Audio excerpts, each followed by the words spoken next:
Centro de Engenharia da Plasticultura apresenta AgroPlast Talk, o podcast que traz a ciência por trás da inovação que está transformando o campo.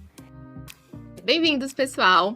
Estamos aqui com mais um episódio do AgroPlast Talk, o podcast do CEP, e hoje a gente está trazendo um tema muito legal. A gente vai mergulhar ali no universo da aquicultura e a gente vai falar um pouquinho da produção de tilápia. Para isso, eu tenho o prazer de convidar aqui dois pesquisadores, a Catarina Esteves, que é a coordenadora do projeto de tilapicultura do CEP, e o Vander, que faz parte do time, né?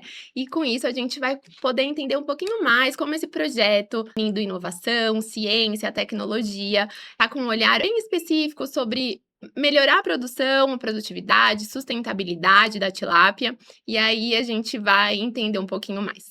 Bem-vindos! Vou começar pedindo para vocês se apresentarem. Catarina, falar um pouquinho. Muito obrigada. Eu sou Catarina Esteves, eu sou pesquisadora do Instituto de Pesca, que é um órgão da Secretaria da Agricultura e Abastecimento do Estado de São Paulo. E o meu foco é com pesquisa de peixes de água doce, principalmente aspectos ecológicos, né? Então, eu estou nesse projeto, coordenando essa parte, especificamente a parte mais voltada à questão dos microplásticos num sistema de aquicultura. Ah, legal. Vander, conta um pouquinho de você também. Obrigado. Bom, eu sou o Vander Bruno dos Santos, né? Sou também pesquisador do Instituto de Pesca, sou zootecnista, mestrado e doutorado pela Universidade Federal de Lavras.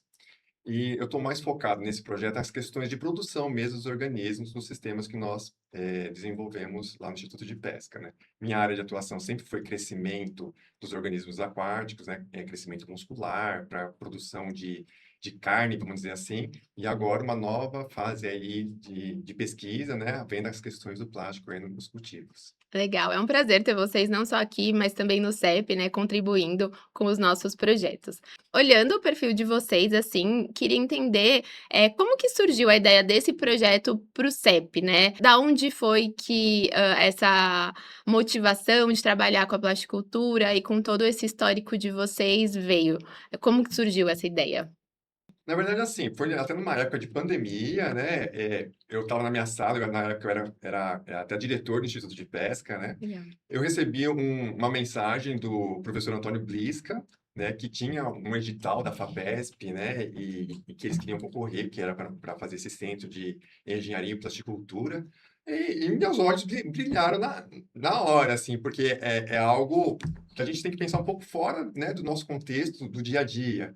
Eu lembro que na época eu tinha alguma estrutura já imaginada de como seria a montagem de um sistema de recirculação e tudo mais. Aí comentei com ele, ele se interessou, falou, vamos ver, né, aonde que isso vai dar. Aí várias reuniões aconteceram, novos pesquisadores também foram convidados, aí a Catarina também apareceu na reunião lá, opa, a Catarina aqui, uma colega de trabalho, né?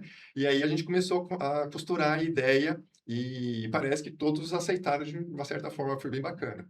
Eu que estou desde o começo, né, com o CEP, lembro que esse é o projeto que está desde o início do CEP, estruturado, né, com um cronograma aí bem legal. Até queria perguntar, assim, né, olhando todo esse processo, quais que são os principais objetivos, né, que vocês tinham lá no início, e o que vocês estão vendo, assim, de quais estão sendo os desafios, né, desse projeto? Bom, a gente começou com esse projeto, né, com a ideia de utilização do plástico, né, e ver se esse plástico poderia melhorar algumas condições de Legal. cultivo, né?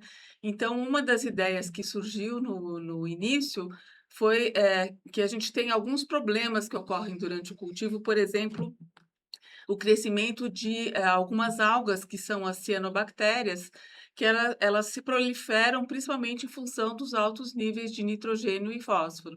Então, uma das ideias que foi colocada por um membro da equipe é de que, eventualmente, o plástico poderia filtrar um determinado comprimento de onda da luz que incide e que isso poderia ajudar a diminuir a população dessas cianobactérias. Uhum. Então, inicialmente, a ideia foi essa. Mas no decorrer do projeto também surgiram alguns problemas. A gente tem diversos ciclos de cultivo, né?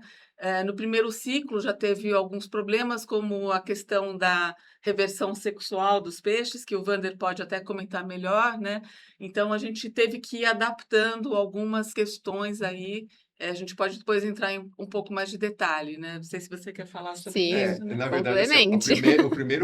a primeira pergunta, né, que a gente se deparou, eu acho que foi até o Antônio Blisca que perguntou, que plástico que vocês vão usar? Na verdade, quando fala em plástico, é o plástico de cobertura, né? Os peixes Uhum. são criados com uma cobertura de estufa, né? Que plástico vocês vão usar, né? A gente fazia a mínima ideia, né, a diversidade de plásticos, né, de cobertura que existem no mercado, e a gente começou a fazer uns projetos piloto para tentar identificar qual plástico a gente se adaptaria melhor para as condições de cultivo. Fizemos até um projeto, né, às pressas, meio inusitado, colocamos alguns aquários no telhado do laboratório ali para conseguir pegar a máxima incidência de luz solar, né, pegamos uma água de aquicultura, né, bem eutrofizada, com altos níveis de nitrogênio e fósforo, e colocamos nesses aquários com aeração, e nós identificamos um melhor plástico para estar colocando nos nossos projetos, né? Ao mesmo tempo também, que peixes que a gente ia utilizar, né? No princípio, a gente quis avaliar três, a gente fala assim, genótipos de tilápia, né? Que uma mais comercial, que é a linhagem Gift, né? A St. Peter, né? Que é uma tilápia híbrida, a tilápia vermelha, né? E uma tilápia com tendências mais a herbívora, né? Que é a tilápia rendale. Então, a gente quis colocar nesse mesmo projeto, né? Com cobertura e sem cobertura plástica, esses três genótipos de tilápia. Aí tivemos uns problemas de fornecimento dessas tilápias, né? Porque a tilápia se preconiza o cultivo de populações 100% macho, vamos dizer assim, umas questões técnicas, né? Para não se ter a reprodução durante a criação, os animais começam a entrar em processo reprodutivo e cai o desempenho. Então, se preconiza a produção apenas de machos.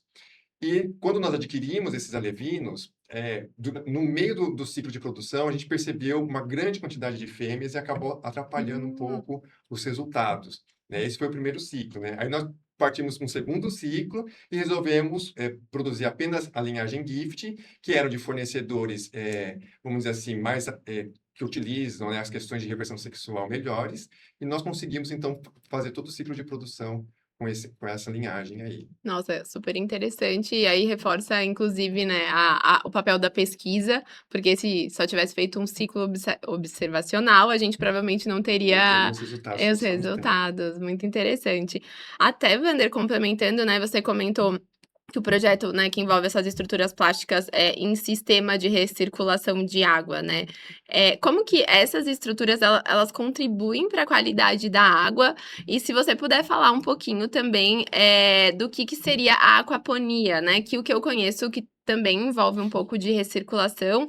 E qual que é a diferença do que vocês estão fazendo, a aquaponia, como essa recirculação de água contribui para a qualidade de água, e também, né, para o bem-estar dos animais, assim, se você puder falar um pouquinho, a Catarina complementar. Na verdade, a produção de tilápias, ela ocorre no Brasil em dois sistemas de produção principais. O primeiro deles é tanque-rede, né, que são gaiolas flutuantes que geralmente ficam em regiões de reservatórios de hidrelétricas, e viveiros escavados, a exemplo aí muito do Paraná, né, que são viveiros escavados que produzem a tilápia. Sistema de recirculação, existem alguns empreendimentos, né, com sistema de recirculação, mas ainda não é o principal sistema de produção aqui no Brasil. Em outros países, né, é muito utilizado esse sistema, mas aqui no Brasil ainda, por uma questão aí de quantidade, de disponibilidade de recursos hídricos e tudo mais, não é um sistema que pegou muito de produção. Mas ele traz uma série de vantagens, né? Tem desvantagens também, mas tem algumas vantagens em relação aos outros sistemas, que é um controle melhor, né, do seu sistema de produção como um todo, inclusive da qualidade de água também. Tá? Então, nada mais é do que a água, ela se recircula pelo ambiente, ou seja, não tem uma entrada e saída contínua de água. Então, a gente enche todo o sistema e, por uma questão de bomba e um sistema de filtragem eficiente, a gente consegue utilizar o mínimo de água possível para a produção desses peixes, né? A aquaponia, ela entra nesse sistema de recirculação como uma iniciativa bem interessante, porque o principal produto, né, nutrientes produzidos aí durante os cultivos dos peixes na água é o nitrogênio e fósforo.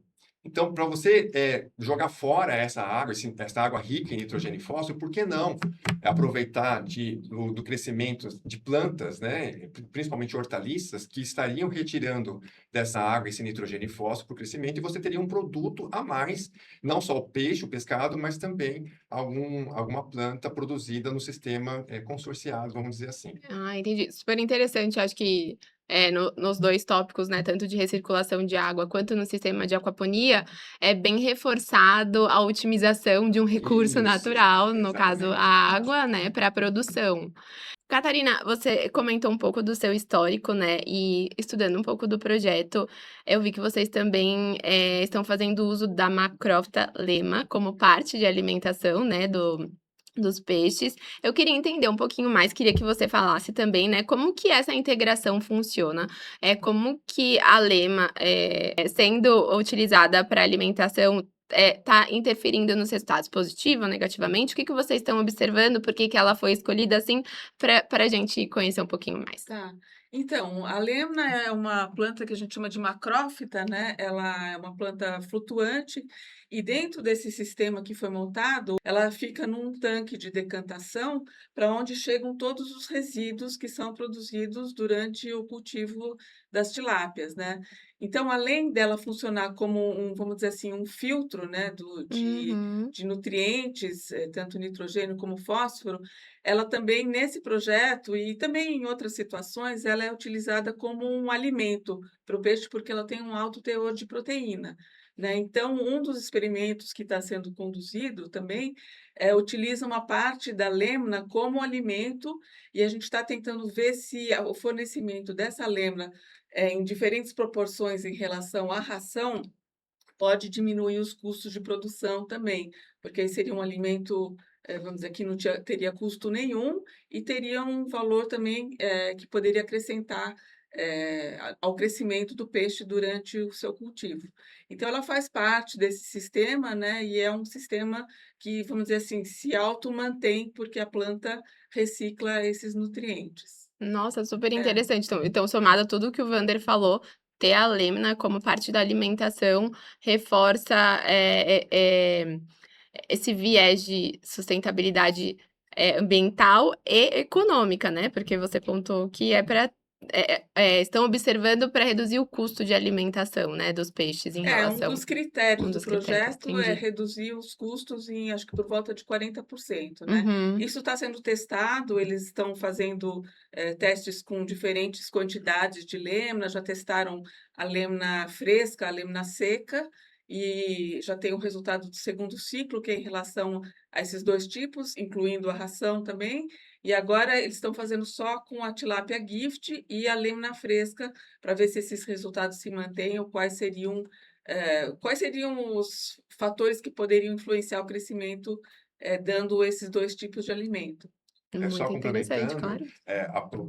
o primeiro ciclo a gente fez apenas com a linhagem Gift, né? Como a Catarina comentou, a gente resolveu, em algum, como um tratamento, secar a lêmina. Né? Porque, Hum. assim, uma vez que você dá a lêmina úmida, então o peixe poderia se saciar facilmente por causa do volume, né, do alimento e não comer como ele deveria. Então, vamos tentar secar, né, que fica, em termos parecido com pellet de ração, né, e aí o peixe conseguiria se alimentar melhor. Mas a gente viu, até foi um questionamento da doutora Thelma na época, né? Não, secar a lêmina vai aumentar os custos de produção. Sim. Realmente não teve vantagem nenhuma em a gente fazer a secagem da lêmina para oferecer para os peixes. E Uhum. agora a gente está entrando num novo ciclo de produção, em que a gente vai aumentar a quantidade de lêmina que a gente ofertou em relação ao outro ciclo, para ver se ainda a gente consegue ter um desempenho excelente aí dos animais sendo alimentados com lêmina. Muito interessante, muito muito bom, não sabia de todos esses detalhes. Então aqui a gente falou um pouquinho de tecnologia como sistema de recirculação, falamos dessa sustentabilidade financeira, e a gente sabe, né, que também, você comentou, Catarina, que está sendo avaliado a questão dos microplásticos, né, nesse projeto. Então, o que que vocês estão olhando, como vocês estão olhando, o que que a gente espera, né, desses resultados sobre microplástico? Tá. Realmente, assim, uma das questões que surgiu no início do projeto foi fazer um acompanhamento ou, vamos dizer assim, um monitoramento desses microplásticos, porque como a gente tem nesse experimento uma área coberta e uma descoberta, uma das preocupações seria, será que essa área coberta do sistema de recirculação poderia estar contribuindo com microplásticos, Uhum. né? Então, nós fizemos coletas das 3 variedades de peixe de tilápia no início do projeto, e fizemos um acompanhamento dos microplásticos no trato digestivo dessas espécies, né? A gente tem visto pela literatura que essa questão dos microplásticos já está se tornando uma preocupação em diversos países que usam não só sistemas de recirculação, mas outros sistemas de cultivo também, esses trabalhos têm mostrado que a contaminação, não especificamente por uma cobertura plástica, mas devido a vários outros equipamentos que são utilizados, né, como tanques ou tubos, né, são todos de plástico. Então, em vários países, como a China, principalmente, tem utilizado esses estudos para detectar e ver quais são os níveis de contaminação. Então, nós fizemos alguns testes, né, para ver qual que seria a melhor forma de isolar esses microplásticos, e já temos resultados, Hum. né?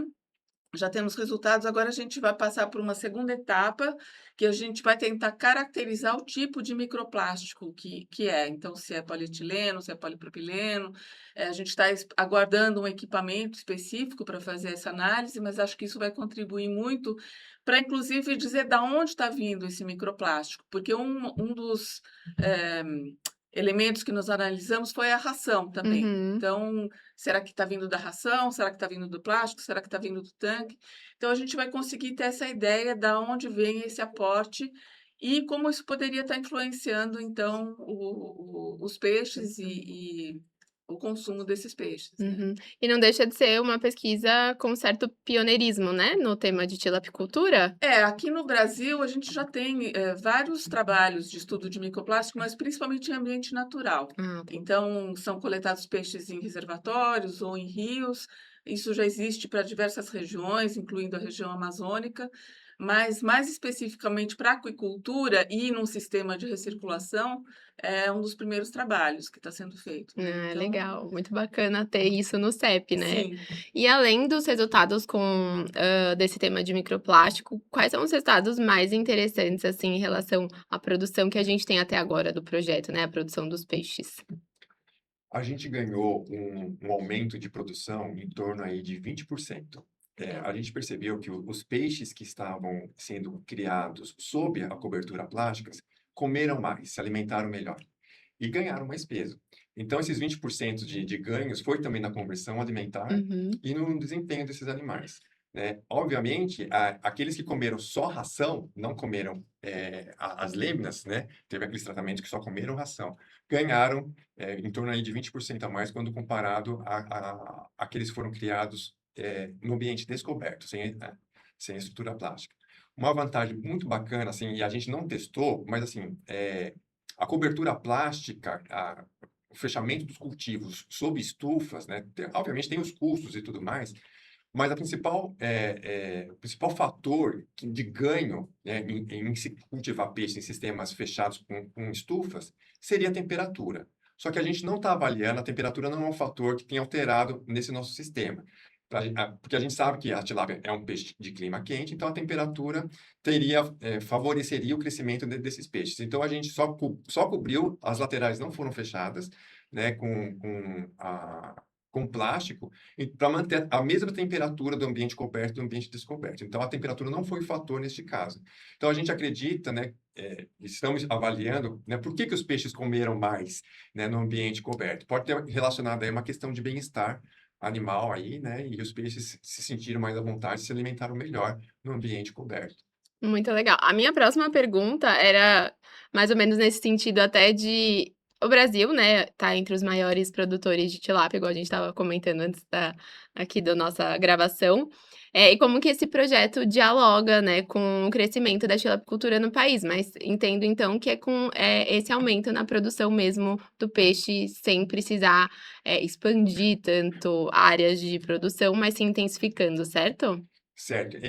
A gente acredita, assim, que o cultivo sob estufas, né, é uma tendência já da tilapicultura nacional, mas principalmente nas regiões sul e sudeste, que demandam uma temperatura um pouco melhor para o cultivo da tilápia. Né? Como eu Entendi. comentei com você, a região do Paraná, principalmente, ela é basicamente viveiros escavados. Uhum. E tilápia, toda a reprodução, a produção de alevinos, ela ocorre em viveiros escavados. Né? Então, o macho, né, e as fêmeas fazem os ninhos, né, incubam os ovos na boca e precisa de uma temperatura adequada para que os processos reprodutivos aconteçam. Para você ter uma ideia, este ano, para a gente iniciar o ciclo, você vê que estamos em novembro e ainda a temperatura está amena, Sim, está um friozinho de manhã cedo, né? sim. A gente não encontrou alevinos de tilápia para começar o experimento logo em outubro, né? Eu fui encontrar esses alevinos no sul de Minas, que é um pouquinho mais quente, e lá todos os viveiros deles lá estavam sob estufa.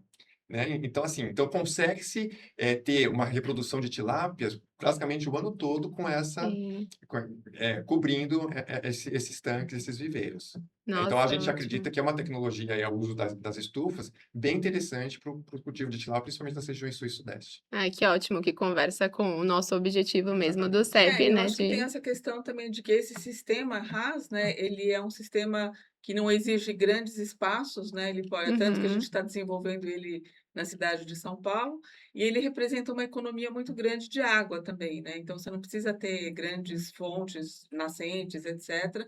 Então isso também está dentro desse conceito de sustentabilidade, que é um conceito importante atualmente, sim. né? Nossa, 2 pontos muito importantes provando, né, que a plasticultura ela vem para fomentar um aumento de produção, com otimização de recursos naturais, né.